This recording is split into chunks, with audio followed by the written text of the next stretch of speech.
Good morning, Junkanoo world. This is Visha Main Road here. It's so many times, we always prepare for Junkanoo to go to Bay Street, but it's so many unleft, invisible persons that I say that are behind the scene that usually makes up that massive parade that you see goes to Bay Street. And here we have Raul Big Dad Seymour. Raul, well, plenty people know him in the Junkanoo world as Dad. I know him as Slow, but he's a big time Valley boys, and you can see here he just marking his stuff out and getting himself together. Big Dad, what do we say? Everything cool. What's going on, All man? right, tell us a little bit about the behind the scenes, and as you venture into your journey of becoming a Valley boys, how did it start? Well, actually, it started like about around age 12.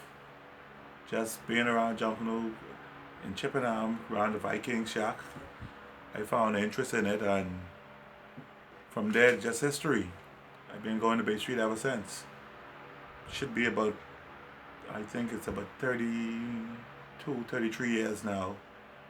And each year I've been to Bay Street. Haven't missed a year. And I have known many people I came across they do Junkanoo, but I don't know much people who have really done 32 years consecutively. Consecutively, now this tribal war and all of that that we have has caused so much pull and tug and Junkanoo, and so we want to really get to the invisible people that's behind the scenes that's making this thing happen and go to Bay. How do you feel about this tribal war? And I know you always say you like to rush for the fun. Tell me a Well, little bit about that. well, actually, my thing in Junkanoo is I just want to be in it. I love my group. I've been rushing with the Valley Boys since 1987. Started 1987 New Year's Day, and I've left the group a few times on a few occasions. I would say on one occasion really. Went to Roots. That didn't work for me, but I'm back in the Valley Boys, and that's where I intend to be until I get out of this sport.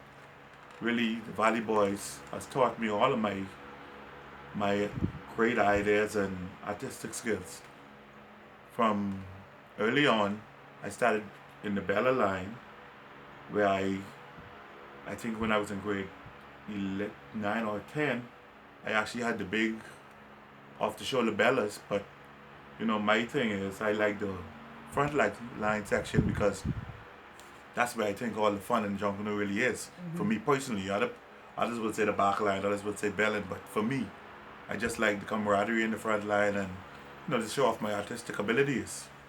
So there you have it, folks. These are some of the persons that you don't hardly hear about that makes this major thing that we hear Junkanoo happens to Bay Street or occurs on Bay Street. We here at Junkanoo Rush will be interviewing the invisible people, we call them, that make this parade happen.